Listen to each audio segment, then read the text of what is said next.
Hey, hope these problems help you out there. And I'm going to start with an easier one, and then we'll look at one that's kind of like the one on the test. All right, so you have an inequality, x greater than 5. All right, it's important to know that every inequality has infinitely many solutions to it, okay? So which are solutions?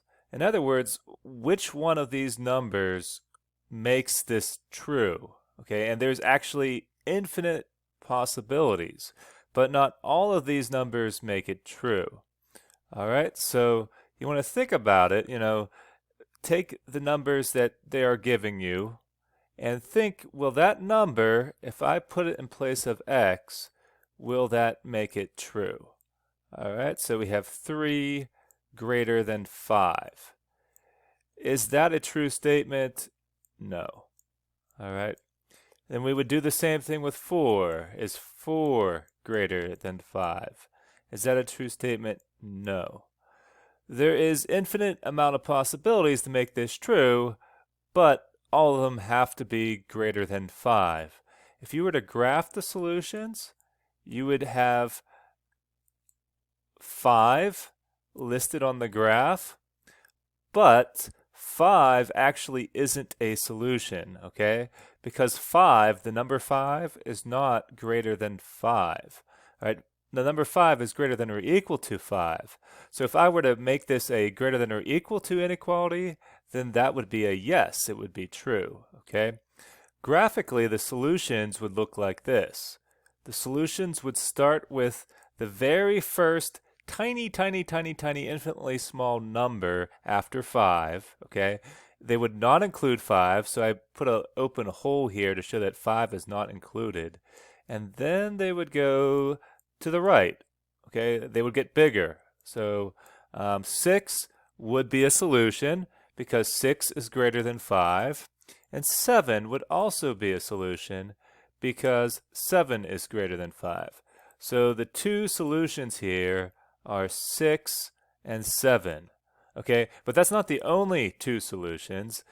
Everything here and onward is a possible solution. All right, so let's look at one where it's a little bit more complicated. Given this inequality, 2x minus 3 is less than 9, which are possible solutions? All right, so these are just some numbers, and these are some of them might be solutions and some of them might not be solutions. It's possible that all of these could be solutions. Okay, and there's two ways to determine which ones are solutions or not. Okay, and you could just go one by one, and that will figure out which one of these are solutions. Or you could actually solve this and get x alone first, okay? And actually, to me, way 2 is easier because you don't have to plug in as many numbers, all right? So, like, if we were going to do the first way, though, let me show you what we would do then. All right, so we would take x equals 4. We would plug it in place of this x here and this inequality, and we will solve this left side of the inequality, okay, and see what number we get. And then whatever number we get, we're going to compare it to 9 and see if that number is less than 9. All right, so we're going to do 2 times 4, which is 8, minus 3, and so we get 5. All right, so the number 5 compared to 9 is less than it. So the number 5, yes, is a solution to this inequality. All right. Actually, the number 4 is the one we plugged in. Okay, so I said the number 5 there. I messed up.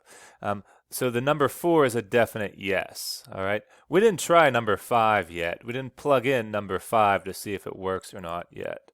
All right. So we're going to do the same thing, only plugging in the number 5. All right. So we have 2 times 5 minus 3. All right. So that's 7. Okay. 10 minus 3. That's 7. Is 7 less than 9? Yes.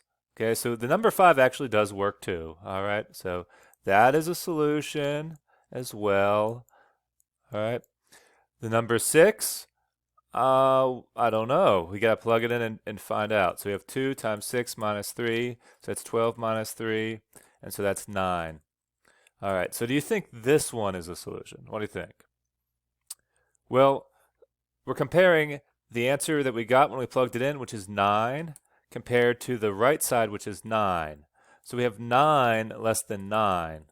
Okay, this is once again right on the fence. Okay, so since it's right on the fence and it's just less than 9, the number 9 is not less than the number 9. So this is not a solution. Okay, this is the border between solution land and non-solution land. Okay, so let me, and then you could try 7. Okay, you're going to get 11. Okay, if you substitute. 11 is not less than 9, so that would be no. And 8, it's just going to get bigger, so that's no. Okay, so there you have it. Now let's do it the other way and solve it first, just so you see what I mean by that. Okay, so we're going to take 2x minus 3. The first thing we're going to do is add 3 to both sides. So, I'll just put don't have enough room down here, so I'm going to put the plus 3 up here. So you're trying to get x by itself. All right, so we have 2x is less than 12. Then we're going to divide both sides by 2. Okay, and we get x is less than 6. That doesn't mean that x is equal to 6. That means that the solutions for x are all less than 6. So if we graph it on this crazy line I just drew there, all right, so we have 6 here. All right, now 6 is going to get an open circle because 6 is not less than 6. All right, all the solutions are less than 6. So that would include the 5 that we figured out.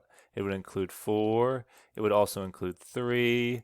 It would not include anything to the right like 7 or 8. All right, so I'm sorry that looks pretty pathetic, but I am drawing with my mouse. So what can I do? All right, I hope that helps. And if you still need another example, let me know. Thanks.